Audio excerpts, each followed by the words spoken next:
He branded it a negotiation, the galaxy. Called it surrender. The invitation that wasn't. The bay locked behind me with a sound. Like a safe ceiling, and the 7K. Soldiers on either side of me did not look at me once, which was its own kind of statement. I counted them out of habit, 7. Armed with weapons I could identify from conquered registry files, but had never seen used. The shuttle shuddered once, stabilized, and began its approach to the flagship through the small forward viewport. The absolute mandate filled the entire frame, and then more than the entire frame, and kept filling it as we got closer, the way something large does when it has decided to make a point about its own size. My name is Oren Vass. I was at that point in my career Earth's most experienced active diplomat, which is roughly equivalent to being the tallest person in a room full of children. It means something, and it does not mean enough, and it was the only card Earth had left to play, so they played it. I had a thermos of bad coffee on my knee and a briefcase on the seat beside me, and nothing else, because I was not planning to stay long, one way or another. The Kth Dominion had been moving toward us for 6 years, not rushing. The Kth do not rush. They angle, they position. They file the paperwork before the conversation begins. By the time Admiral Carl Bates called me out of my posting on Station Vila and put a folder in my hands, the paperwork had already been filed. Ambassador Vireth Ka had already made the formal announcement to the conquered. The fleet had already repositioned. We were to report aboard the absolute mandate for what Vireth Ka had publicly, graciously, and diplomatically called a negotiation. The galaxy was already calling it something else. I read the folder on the transport, read it twice, made notes in the margins with a pen I had been carrying since 2029, a plain black thing that Bates had looked at the way people look at objects they do not understand and do not have time to ask about. I did not explain it. The folder was thorough. It told me the size of the Keth fleet, the composition of their diplomatic coalition, the terms they were offering, which were the kind of terms you offer someone when you have already decided what the outcome will be and are simply managing the appearance of it. 47 clauses, clear, clean, reasonable in the way that a locked door is reasonable when you are standing on the wrong side of it. I read to the back page. Clause 47, Notarization Requirements. Standard Keth Treaty Law, Article 9.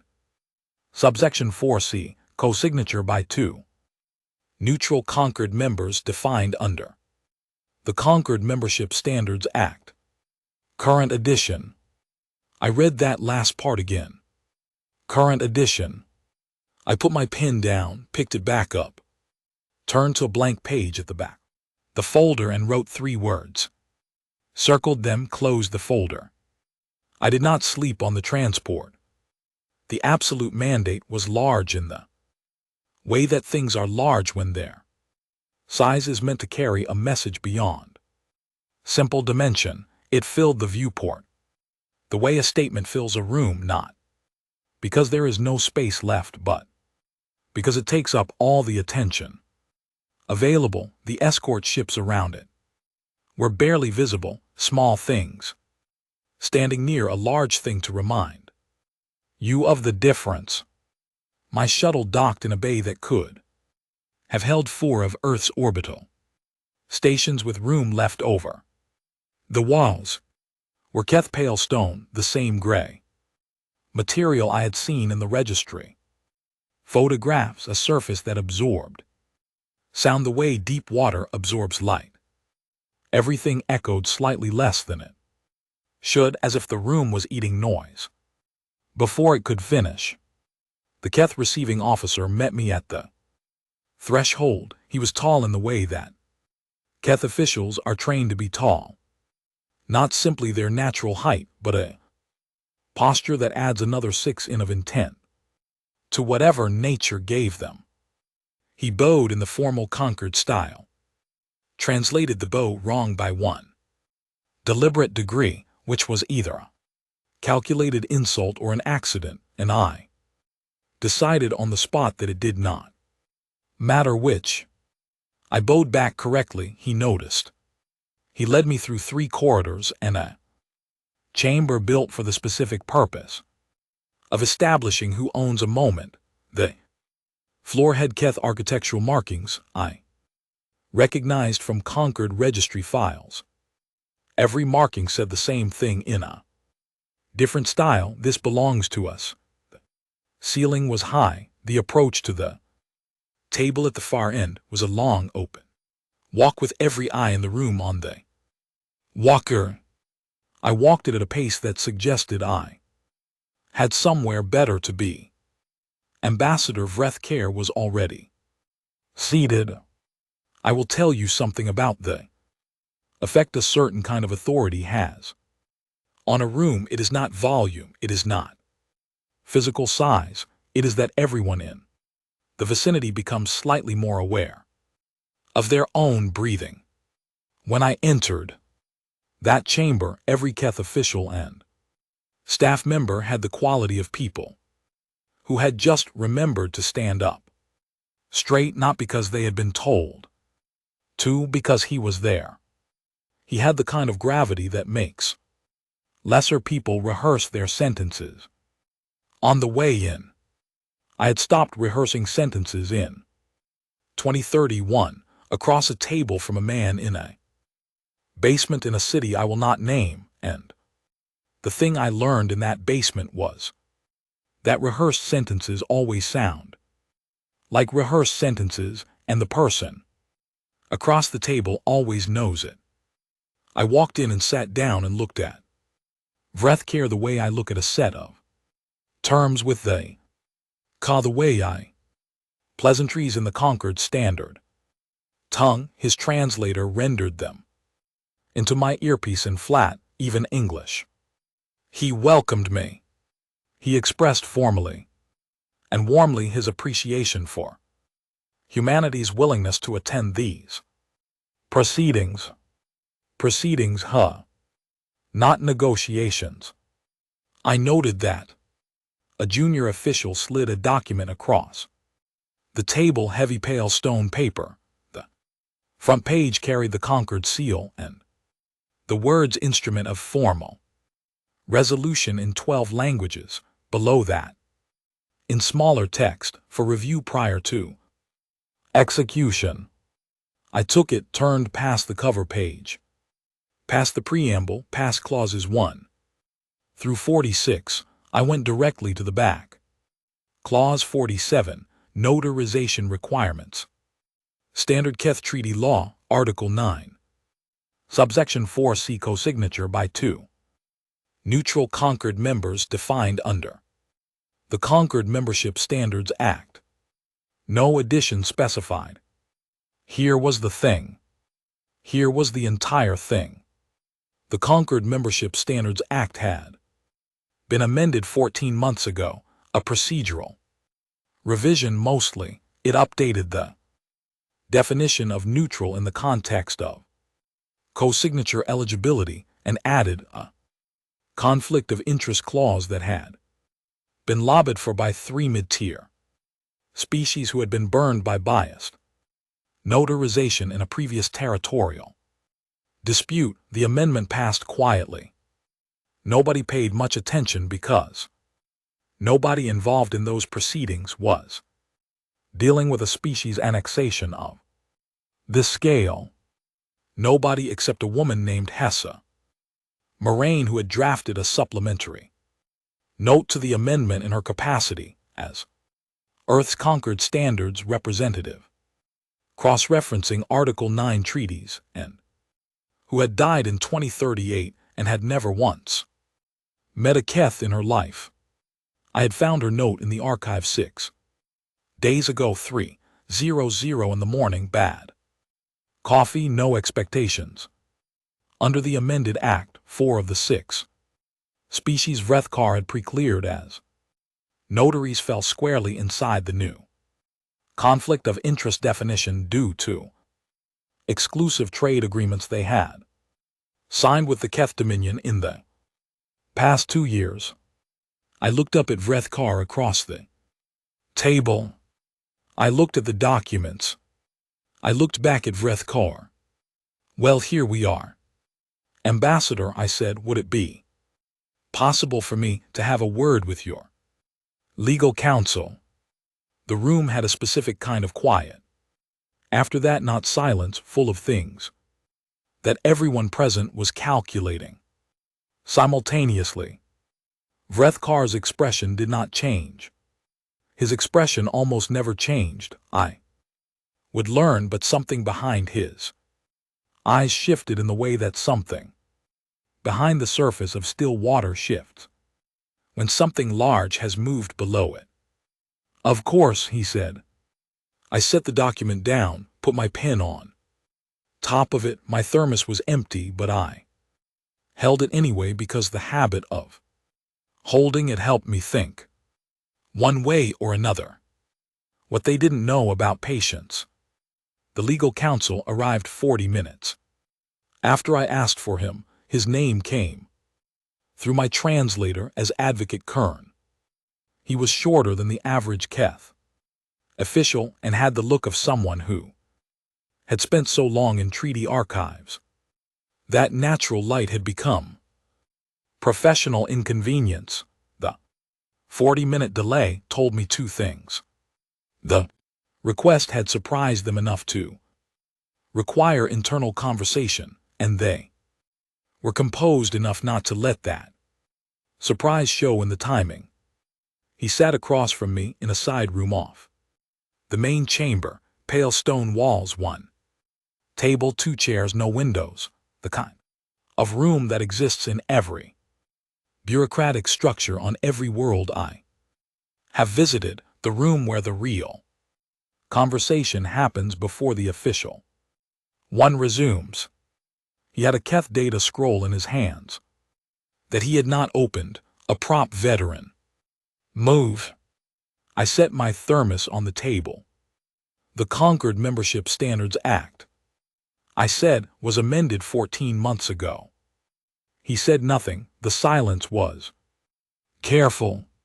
Article 9, subsection 4C requires co-signature by 2 neutral Concord members as defined under that act. I put the document on the table, open to Clause 47. Your treaty does not specify which edition applies. The current edition is standard, Kern said. Yes, I said, it is. He looked at me, I looked at him. The ventilation system was very loud. Suddenly, under the current edition, I said, 4 of your pre-cleared notaries are ineligible. The revised conflict of interest clause, Appendix B, covers species with active exclusive trade agreements with either party to a treaty of annexation, the Yithrin Collective, the Borathi Assembly, the Sandi Neutral States, and the Marshall Consortium all signed exclusive trade frameworks with the Keth Dominion within the past 2 years. Kern opened his data scroll. His eyes moved. He was searching and not finding. And the not finding was happening in his face in a way he was trying to control. That leaves 2 eligible notaries on your pre-cleared list, I said, under Concord procedure, a treaty of annexation of a registered species requires co-signature 2 notaries. You have 2 eligible, which is technically sufficient. I paused. Except that the Velhari delegation, your second remaining eligible notary, submitted a notice of recusal 14 days A go on unrelated treaty matters. Recusal is blanket and covers all. Conquered proceedings for the next 60 days. Pending internal review. I have the filing reference number if that would be useful. Kern closed his data scroll. The ventilation hummed. Your remaining eligible notary, I said, is the Doroth Observation Group 1. Signature which does not meet the minimum co-signature requirement. I picked up my thermos. It was empty. But the habit helped. I am not here to make accusations, I said. I'm here to point out that the document your ambassador has asked me to sign cannot, under current Concord law, be legally executed, not today, not with the notaries currently available. Kern stood up. He was precise about it. The way people are precise when they are controlling something they would rather not release. I will need to confer with the ambassador, he said. Of course. He left. I stayed. The ventilation hummed on. I thought about Hess Amorin, who had died of a quiet illness in a city I had never visited, who had written 13 pages that nobody in Earth's Conquered office had read properly in 7 years, who had built a foundation under an outcome she would never see, who had done the work carefully and filed it and moved on without needing to know what it would become. I thought about what she would have said about this room. I was still thinking about it when the door opened and a young Keth official stepped in with a tray. Low rank from the insignia, early enough in a career to still have curiosity that had not yet been trained out of her. She placed a cup on the table. The liquid inside was the color of a bruise on pale skin. She looked at my thermos. I was told the human drinks from that container, she said. I do. I can fill it. This is what we drink when we are thinking about difficult things. I looked at the cup. Why not, I said. She poured it in. I drank. It tasted like dark tea crossed with something mineral and something else I could not identify, and it had the effect of making my thoughts very clear and very quiet at the same time. She did not leave. Are you afraid? She said. I thought about the fleet outside, the locked bay, the document that could not be legally executed. I thought about Bates, who had looked at me the morning I left, the way people look at things. They are not sure are coming back. A little, I said. That was mostly true. She nodded as if that was the right answer and left. The formal session resumed 2 hours. Later, I walked back into the main chamber and took my seat. Vrethgar looked at me from across the table with the expression of a man who had just discovered a locked door he did not know existed. That expression told me exactly where we were, which was the most useful thing that had happened to me all day. He had planned a proceeding. What he got was a process. I began asking questions, not arguments. Questions, small ones, simple ones, the kind that appear to be procedural clarification but are in fact nails being tapped carefully into a structural beam. I asked about the notary selection process and whether the pre-cleared list had been reviewed following the Standards Act amendment. I asked about the Velhari recusal filing and whether it had been factored into the timeline. I asked about the definition of neutral under the current Standards Act and whether the Keth legal team had reviewed Appendix B in the context of recent trade frameworks. After the fourth question, Vrethgar's legal team asked for a recess. I agreed. I refilled my thermos from the flask the young official had left beside my chair. I sat in the side room and did not rehearse anything. Rehearsal is what you do when you do not know your material. I knew my material. What I thought about in that recess was something older than Article 9, humanity. Spent 200 years being the youngest, weakest, and most diplomatically irrelevant species in the conquered. The galaxy looked at us and saw something quick and loud and new, and they were right on 3 of those counts. The 4th count is the one nobody has ever gotten correct. We are new and we know it, and we are not embarrassed by it the way the galaxy expects us to be, because new means that every single system we ever built, we built from scratch, and when you build from scratch you read everything. You read everything because you cannot afford to inherit assumptions. Hessa Morin read everything. I read what she left. That is all this was.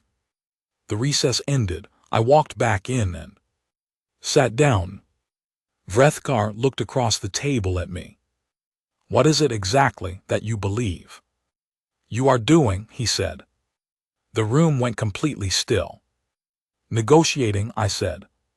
He held that, set it down carefully, the way you set down something expensive. You have nothing to negotiate with, he said. I put my hand on the document, on clause 47. Ambassador, I said, neither do you. The only thing I brought. The silence after those words had texture to it, not empty, full of things that everyone in the room was calculating at the same time, running numbers on what had just been said and what it cost and where it led. Vrethkar looked at me for 3 seconds. In human terms, that is not a long time. In Keth diplomatic terms, 3 seconds of unbroken eye contact from a senior ambassador is the equivalent of standing up at a formal dinner and speaking without being addressed. He did not do that. He simply looked, and in those 3 seconds something behind his eyes moved away. Something large moves behind still water. He did not speak. Kern, seated 2 positions to his left, had his data scroll open and was reading with the focus of a man searching for an exit. I pulled the document back to my side of the table, not aggressively, carefully. The way you move something that belongs to you. Clause 47 requires co-signature by 2 eligible neutral conquered members as defined under the current Standards Act. I said, under the current Act, 4 of your 6 pre-cleared notaries are ineligible due to conflict of interest. Your 5th pre-cleared notary has filed a blanket recusal. Your 6th does not constitute a quorum under the co-signature requirement. I opened to the page, turned the document to face the room. This treaty, as currently drafted, cannot be legally notarized. A treaty that cannot be legally notarized is not a treaty. It is a document. Documents do not transfer sovereignty under conquered law. Kern stopped reading. He looked at me. He had the face of a man who had just confirmed something he had been hoping was not true. In the upper section of the chamber, where the conquered observation feeds were active, small illuminated signals indicated the live broadcast to member species diplomatic channels.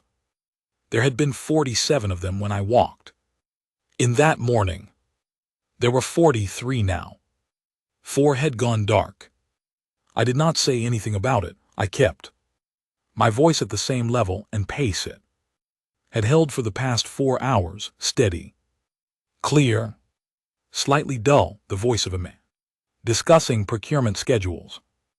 I want to be clear, I said. I'm not here to prevent a resolution. I'm not here to obstruct these proceedings or to make accusations about the intent behind the current document. It is entirely possible that the notary situation is an oversight, a consequence of the Standards Act amendment being recent and the treaty preparation timeline predating it. I paused. What I am here to do is negotiate terms under which Earth and the Eighth Dominion can reach a binding, legally enforceable agreement that will hold under Concord scrutiny and survive challenge from any member species who might later wish to contest it. 3 more lights went dark in the observation section. 7 gone now. If the current document is executed without eligible notarization, I said, it does not transfer sovereignty, it creates a contested status. A contested status is not stable, it invites challenge, counterclaims, neutrality, objections, and procedural reviews. The Concord has a backlog of contested status cases going back 40 years. Those proceedings run on the Concord's timeline, not the Dominion's, and the Concord's timeline favors no party. I close the document. I am offering an alternative. Vrethkard spoke for the first time in 11 minutes. Explain. I had 3 pages of notes in my briefcase. I did not take them out. A mutual recognition framework, I said. Not annexation, not the terms on the current document, a formal treaty of recognized independent status for Earth, with defined terms for Cath operational access to systems within 5 parsecs of current Dominion space, trade framework included, order definitions included, dispute resolution protocol included, notarized under 3 eligible Concord members. I have already verified against the current Standards Act. The room was silent in a way that felt like weight. This framework gives the Cath Dominion everything of practical value that the current document was designed to provide: access, stability, defined terms, and end to the unresolved status question. What it does not provide is a categorical transfer of sovereignty, because that transfer cannot be executed cleanly under current conditions. I looked at Vrethkard directly. A clean resolution protects both parties, an unclean one protects neither. Kern was writing on his data scroll. Fast writing, the fast writing of someone doing damage assessment. In the observation section, 2 more lights went dark. 9 gone. These were not small or peripheral species. I knew from the Concord registry which diplomatic channels those 9 signals represented. 3 of them were key members of the Cath coalition. They had not left because they were bored, they had left because the calculation had changed and they were doing the new one privately before making any public moves. A contested status annexation is not only a Keth problem when you casing a coalition document that contains a structural legal defect. The defect belongs to everyone whose name appears on the document. The allied species in that chamber had signed on to a clean and certain outcome. They had not signed onto 40 years of Concord procedural review. I had not planned those 9 departures. That requires stating clearly. I had planned the treaty argument. I had planned the alternative framework. I had found the clause and I had built the case and I had arrived prepared. But the departures, those were arithmetic, not strategy. When you introduce accurate information into a room full of people who have built their positions on different information, the arithmetic does its own work. You do not need to direct it. You only need to not be the way when it moves. HFY understood that. She had spent her entire career introducing accurate information into Concord chambers, filing it carefully and letting the system's own processes do the work slowly over years in ways nobody noticed until they mattered. I had just compressed her timeline considerably. Breath car called for a recess. I gathered my document, picked up my thermos, walked out of the chamber the same way I had walked in.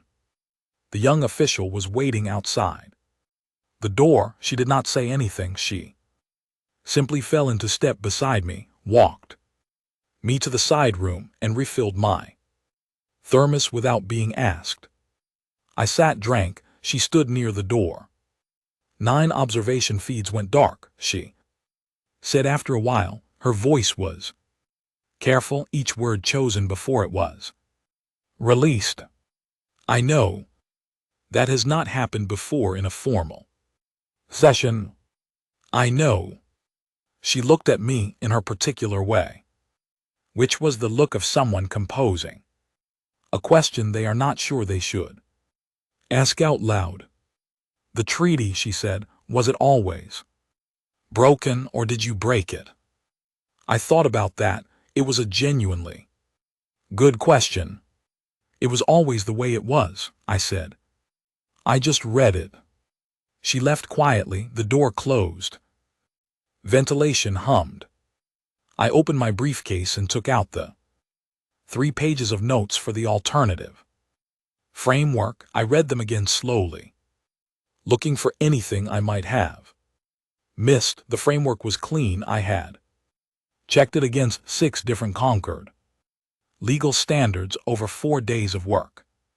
On 3 of those days I had cross-referenced every treaty Earth had ever filed with the Concord, looking for anything that could be used against us. In a counter-argument, I found 2 things, fixed them, refiled the corrected versions in the Concord archive under routine maintenance flags 2 weeks before the session.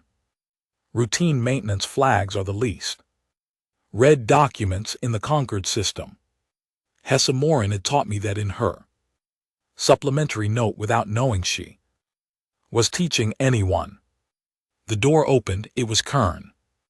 He sat down without being invited. That was new. It meant the protocol structure was coming down and the real conversation was starting. The framework you proposed, he said. Yes, sir. How long have you been preparing it? 6 days. He was quiet for a moment. 6 days. I'm a fast reader. He did not find that funny. He was not supposed to, but something shifted in his face very slightly, and I thought that if we had met in a different room, under different circumstances, we might have been the kind of people who could have a real conversation. The ambassador will want to review the framework in full, he said. Of course. This will take time. I have time. I held up my thermos. As long as someone keeps filling this. He stood. He looked at the thermos. He looked at me. You came here with a briefcase and a thermos, he said, nothing else. That was all I had. He left. Outside, through the pale stone walls, the absolute mandate hummed with the sound of a very large machine continuing to operate regardless of what the people inside it were deciding. The only thing I had brought was what HFY had left me. It turned out to be enough. Watching a coalition eat itself. I was given quarters on the 8th level of the absolute mandate. The room was not small. The Keth understand that space carries a message, and the message here was that I was a guest rather than a prisoner, which was technically true and practically the same thing. The viewport was real glass, which is unusual on a vessel this size. Most Windows on a ship like this are screens. But this was actual structural glass, too. In thick, cold to the touch in a way that screens never are, I discovered. This by pressing my palm against it and feeling the temperature that comes from actual space.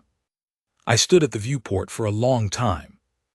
Outside, the escort fleet held its positions, 20 vessels, each one larger than anything Earth had in active service. They sat in formation with the precise stillness of objects that are not drifting but waiting. 6 of the vessels I could identify from registry files as belonging to allied species. Rather than the Keth directly, I noted their positions. I had a pad of paper from my briefcase, and I what I was seeing. The fleet formation, the positions, the allied vessels. I marked the 9 whose observation feed signals had gone dark. During the session, I studied the drawing. The conquered feeds that Keth staff had not cut came through on the room's terminal, which they had activated. Before I arrived, I used it to access the open diplomatic registry. The 9 dark signals had become 11. I sat with that for a moment. 11 species, diplomatic observers had quietly withdrawn from the live feed of a formal Keth annexation session. In conquered history, that number in a single session had not happened before. To my knowledge, observers pull feeds for internal review, for political calculations, for the kind of private conversation that cannot happen while you are publicly registered as an active participant. They do not do that when the calculation still looks the way it looked in the morning. 2 of the 11 were species that had co-signed the Keth Coalition's initial declaration of intent 6 years ago, not minor signatories, the kind whose names on a document change what the document means. Their withdrawal from the feed, even temporarily, even for private consultation, was a signal that every other conquered member watching the registry would notice and begin interpreting. I made notes, wrote down names, positions, the pattern I could see forming. It looked like a fracture developing in very cold material, too slow to watch in real time, too certain to stop once it had started. I put the notes away and ate the meal the Keth staff had brought, which was not food I recognized, but was warm and not unpleasant, and I thought about the message Admiral Bates had sent 4 hours ago that I had yet answered. 3 days ago his message had read, "We are behind you." 2 days ago, the Council is watching. Yesterday, "Please confirm you are okay." Today it read, "Status report." I wrote back, "Proceedings ongoing. Framework submitted for review. Stand by." I did not write, 11 observers have pulled their feeds. I did not write, "The coalition is running arithmetic that no longer adds up for them." I do not write things like that in messages that can be accessed by the wrong people at the wrong moment, and optimism is a liability in a proceeding that is not finished yet. I was lying on the room sleeping platform with my eyes open, running Article 9 through my head again, when someone knocked on the door. Not a staff knock, not the precise triple tap that Keth officials used, a single knock, even controlled. I sat up. "Come in," I said. Ambassador Vrethka opened the door himself. No staff, no escort, no protocol officer walking ahead to establish the correct formal register. Just the ambassador in a lighter version of his formal sash, standing in the doorway of my quarters, as if this were something he did routinely. I stood up not because I had to, because it was the right thing to do. He looked at the room, at the pad of paper on the table with my drawing of the fleet formation, at my thermos and my briefcase and the Keth meal tray, at me. Sit, he said, please. I sat. He took the other chair, not the one I had been using, the one across from it. He sat the way he always sat. Straight, composed, the posture of someone who has worn authority long enough that it requires no maintenance. But the absence of staff gave the composure a different quality here. It was not performance, it was simply how he held himself. I am going to ask you something, he said, and I would like an honest answer, rather than a diplomatic one. Those are sometimes the same thing. Not often. Something moved in his eyes. What does Earth actually want? I looked at him. This was the question beneath all the other questions, the one that formal proceedings are architecturally designed to prevent from being asked out loud. Both parties can negotiate extensively without ever saying what they actually need, because saying what you need makes you vulnerable, and vulnerability in a formal setting costs something real. He was asking me here, without witnesses, without the record running, to still exist in 10 years, I said, in a form we recognize. He considered that. He sat with it. The annexation framework would have guaranteed that, he said. Earth's population, infrastructure, and civil structure would have remained intact. Under Keth protectorate governance, the terms were not punitive. They were not, I agreed. They were fair for what they were. Then what is the objection?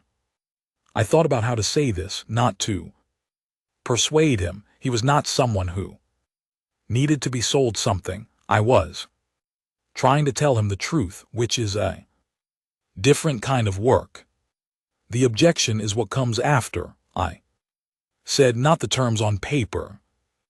Reality 20 years from now, when the generation that signed the document is gone and the next one is looking at the relationship as a fact rather than a choice. Protectorate status is not stable over time.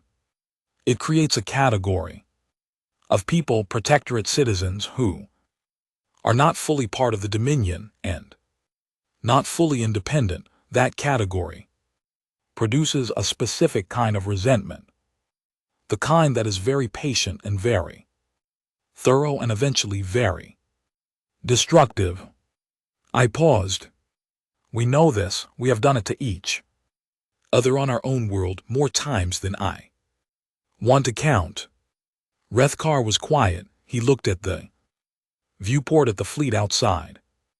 The mutual recognition framework you proposed, he said. Yes, sir. It gives the Cath Dominion less on paper. Less on paper, I said, more in practice. A recognized independent neighbor with defined terms is stable. A contested protectorate is not. The Dominion gains operational access, border definition, trade framework, and a resolution that will not be challenged in the conquered. For 50 years, that is worth more than a sovereignty transfer that cannot be cleanly notarized. He turned back from the viewport. He looked at me with the direct attention of someone who had stopped translating what he saw through the frame of what he had expected to find. You came here with a briefcase and a thermos, he said. I had a pen, too. Nothing changed in his face, but something in the room shifted slightly. Not quite humor, something drier and less comfortable than humor. The recognition between two people who have spent their entire careers in rooms where the wrong word costs something real, that they are sitting across from someone who also knows what those rooms cost. My coalition is running calculations, he said. It was not a question. 11 feeds went dark. He nodded once. He already knew. They will ask me what happened here, he said. I will need to give them an account. You can tell them you identified a legal defect in the document before execution and move to a stronger framework that is accurate. It does not require the version where Earth's representative found it first. He looked at me for a long moment. Is that the version you will give? I will give the version that serves the agreement, I said. The agreement is what matters. The story about the agreement is secondary. He stood, straightened his sash in a movement that was precise and unhurried. And completely unconscious, he walked to the door. Stopped. He said something in unmodified Keth. Not through the translator, a few syllables, deliberate at the pace of a sentence being chosen carefully rather than delivered. My translator clicked, failed, clicked again. I will look that up later, I said. He left. The door closed. I sat in the quiet for a long time. Fleet held its positions outside the viewport. The absolute mandate hummed. I opened my pad to a blank page and wrote down the closest phonetic approximation of what I had heard so I would remember it accurately. I circled it. I did not know what it meant yet. I thought I would know more about what it meant when I found out how the morning went. What they called it after the morning came in through the viewport glass, the way mornings come in space. Not gradually, not with the slow brightening of an atmosphere catching the sun, but all at once, a hard line of reflected starlight across the floor as the flagship's orbit brought it around to the light side. I was already awake. I had been awake for most of the night, which was not insomnia. I sleep adequately, even in difficult circumstances, but the kind of necessary alertness that the body produces when it understands that something significant is approaching and presence is required. I checked the Concord registry at 415. Feeds dark now, 4 more since I had last looked. I washed up in the Keth facility, the room provided, which used a different method than human showers but accomplished the same basic outcome. I put on the same clothes I had worn the day before because I had not brought others. I drank the last of the bruise-colored tea from my thermos. Then I thought about what I knew and what I did not know. I knew the framework was legally sound. I had built it to be. I knew the Keth had spent the night in coalition consultation. 15 dark feeds confirmed that. I knew Vrethkar was not a man who made decisions without understanding their full weight. What I did not know was whether his coalition would hold. An embarrassed coalition is not a predictable one. When people who have spent 6 years building toward a specific outcome are told that the outcome has changed shape, they do not simply adjust. They argue, they assign responsibility. They look for the place where the plan went wrong and someone to put in that place.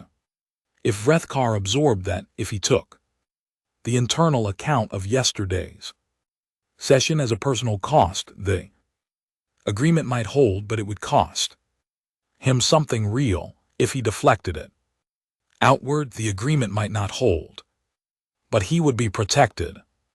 I had told him the night before that the story about the agreement was secondary. I had meant it. I also knew that stories are never actually secondary. They are the structure inside which real things either survive or are quietly buried.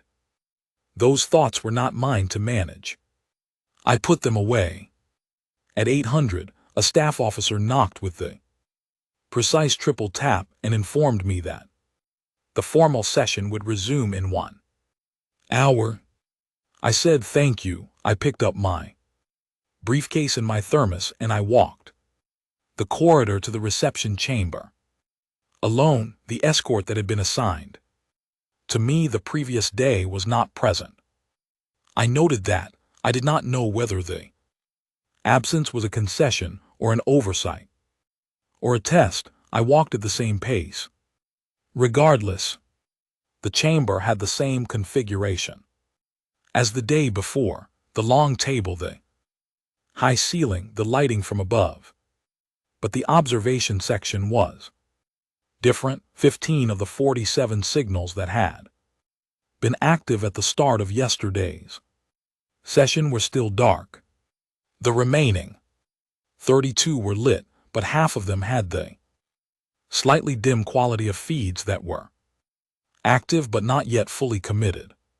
Species who had returned for the morning session without having decided what to make of it yet. Vrethkar was already at the table. His coalition members were present. 3 of the species who had been among the first 9 to pull their feeds were back in their seats in their formal positions. They had the collective of quality of people who had made a decision and were now performing the commitment at full professional volume. I have seen that display in every diplomatic context I have ever worked in. On every world from every species, it is always the same. They had done the calculation. They had decided the revised outcome worked for them, or at least worked well enough to put their names on.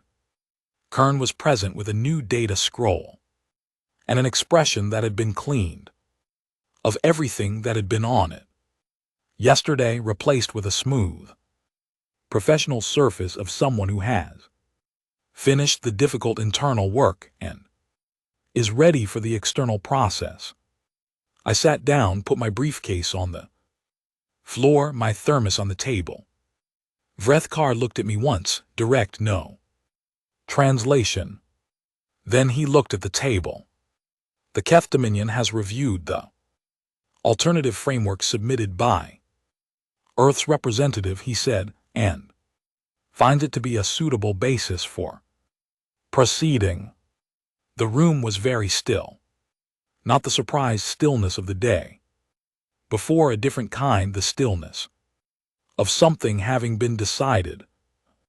Weight held in position finally released the collective breath of a room full of beings who had been waiting to know which direction they were walking in. We propose to proceed with the mutual recognition and defined terms framework as submitted, Vrethkar said, subject to the following amendments. He laid out 3. They were small. 2 were language clarifications that tightened definitions I had left slightly open on purpose. I had left them open because I expected negotiation, and his legal team had found exactly the places I had left for them to find. The 3rd was a modification to the trade access timeline, extending the initial review period from 3 years to 5. I reviewed each one, accepted the first 2 immediately, countered the 3rd at 4 years. Kern replied at 4 and 1/2. I accepted 4 and 1/2 years. I wrote it in my margin notes with a small star beside it.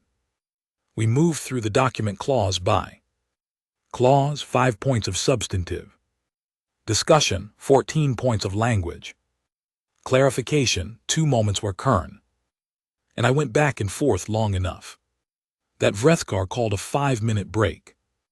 During the second break, the young official Sari, she had told me her name in the same offhand way of someone who expected it not to be remembered, brought me a fresh flask of tea without being asked.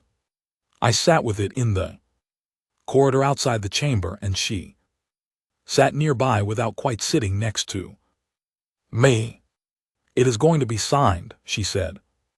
Seems likely. She quiet for a moment. Yesterday I did not think that, none of us did. What did you think? That this was a formality. She looked at the closed chamber door, that you were here because the process required a representative, not because the process would actually change. I thought about that. I thought about Bates, who had sent me because the process required a representative, and about whether he had believed the process would change. He had not. He had sent me because sending me was the only thing left to do, and doing something, even an insufficient thing, is what people do when they cannot bear to do nothing. That is not weakness. That is the specific kind of persistence that gets called different names depending on whether it works. I did not know it would change. I said I thought it might. There is a difference. Cherry looked at me for a moment with the quality of someone filing something away carefully for a long time. The break ended. I went back in. The signing was not dramatic. Ceremonies rarely are when the real work has already been done. The drama was yesterday, and the questions and the silence and the feeds going dark one after another. Today was administration. Rithkar signed first, then his coalition members in order of precedence, then they 3 eligible neutral Concord notaries I had verified beforehand who signed through the Concord's remote authentication system without issue. When it was my turn, I signed with the pen I had been carrying since 2029. Plain black, nobody asked about it. The document was sealed, authentication codes transmitted, filed in the Concord registry under the newly created category Mutual Recognition Treaty.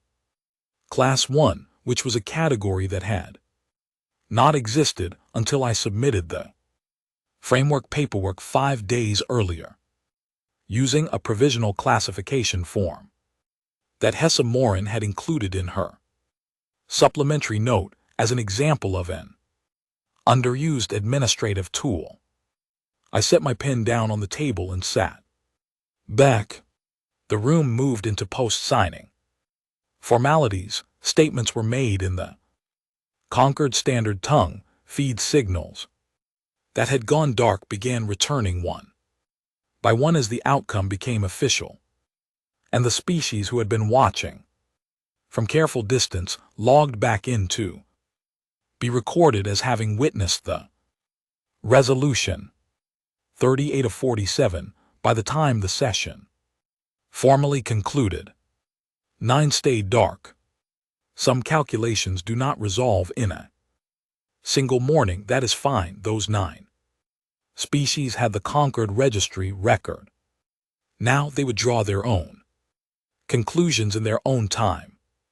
Breth Carr's closing statement was 3 sentences, precise, correct, and contained exactly what was required and nothing more. He was thinking about the internal account he had to give, not the external record he was leaving. I understood that. My own statement was 2 sentences. I thanked the Caith Dominion for their willingness to engage in a process that served both parties. Done. Then it was over. I gathered my briefcase, my thermos, my pen. I expected to be walked out by staff in the standard escort fashion. 3 officials formal pace the long corridor to the shuttle bay. Instead, when I reached the chamber door, Breth Carr was behind me. He did not announce this. He simply fell into step beside me. No staff for the second time in 2 days. He set aside the protocol that his entire environment was built to maintain, and in it so smoothly that it registered not as a break but as a deliberate choice. We walked the corridor. The framework will be studied, he said, not quite to me, more to the corridor itself. Good. Other species will examine it, they will ask how it was constructed. That is all right. They will look at the notary clause. Situation, he paused, they will look at who identified it. Let them look. We reached the intersection that led to the shuttle bay. He stopped, I stopped. My coalition members, he said, are framing what happened here as a strategic refinement, a proactive decision to pursue a more legally durable outcome. He said it flatly, stating a fact rather than asking a question. That is one accurate description of what happened, I said. It is not the complete description. No. They do not know the complete one. No. He looked at me for a moment that held more than its length, then he said something in unmodified Keth again, the same few syllables as the night before, the same deliberate pace, the same quality of care that goes into a sentence being chosen rather than simply produced. My translator clicked, failed, gave me a partial fragment, something that might have indicated recognition, something that might have carried the idea of an equal, something the translation algorithm did not have category for. I still cannot translate that, I said. I know, he said. He turned and walked back the way we had come. I stood in the corridor for a moment. The hum of the absolute mandate surrounded me, the sound of a very large machine continuing to function. I turned and walked to the shuttle bay. Sari was standing at the docking threshold. This was not her post. She had come here on her own time. She held out a small flat package, wrapped in pale Keth paper. It is the tea, she said, enough for a long journey, for when you are thinking about difficult things. I took it, put it in my briefcase. Thank you, I said. She made the gesture she had made before, the one my translator had no word for, the one that might mean something approximately like this.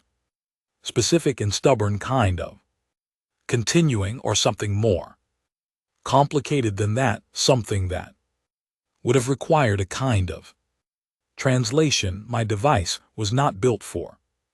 I got on the shuttle. The bay doors closed with the sound of a safe sealing. The shuttle moved through the small viewport. I watched the hull of the absolute mandate slide past that enormous pale gray wall with its absorbed sound and its claimed space, and its markings that said, in every architectural language available, this belongs to us. Then open space, stars, the escort fleet holding positions in the dark. Then the fleet getting smaller. Then nothing. I drank the last cold residue at the bottom of my thermos and looked out at the stars and thought about nothing in particular, which is a specific skill that takes years to develop, and which I had needed more times than I cared to count. The transport back to Station Vila took 11 hours. I slept for 6 of them. When I woke up, I looked at the phonetic transcription I had made of Brezhnev's words and ran it through 2 different translation databases and an academic Keth linguistics archive that a researcher I had once worked with had spent 15 years compiling. The phrase did not have a standard translation.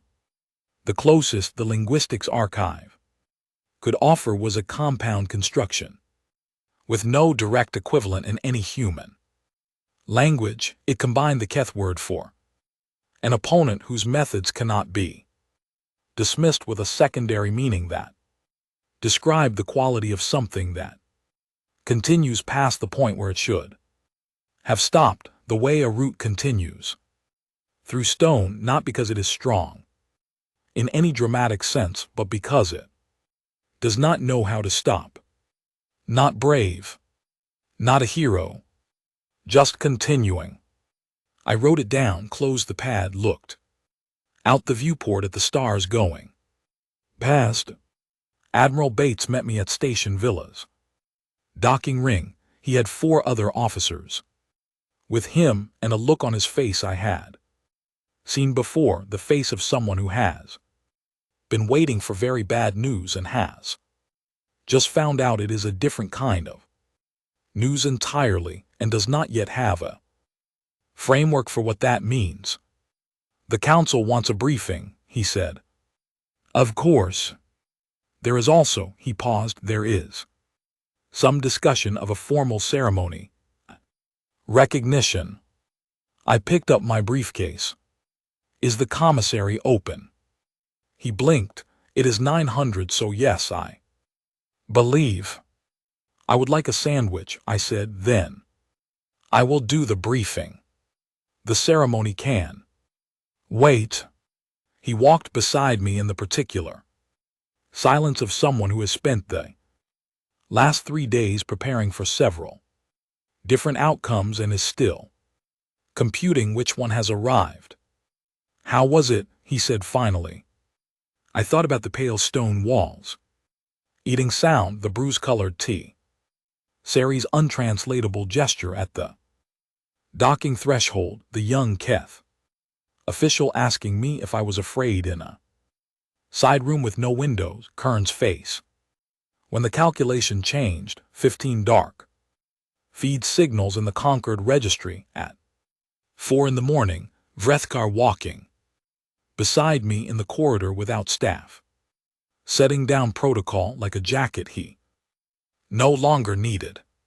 I thought about Hesse Morin, who had died in 2038 without meeting a single Cath in her life, who had written 13 pages that nobody read, who had done the careful and unglamorous work of someone who understood that the right word, placed in the right archive at the right time, is a kind of power that operates on its own timeline and answers to no one. Productive, I said.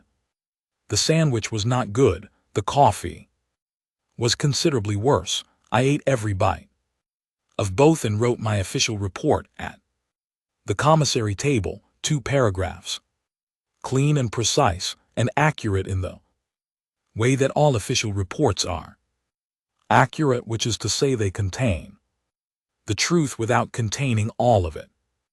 The rest of it went into a different document. I wrote it that evening alone in the quarter station villa assigned me.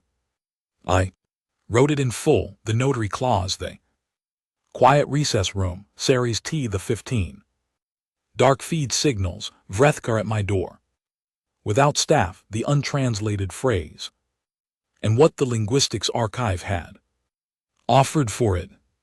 I encrypted it, filed it under a case number that would sit in the archive, with all the other case numbers that no one pulls unless they know what they are looking for. I thought about who might find it.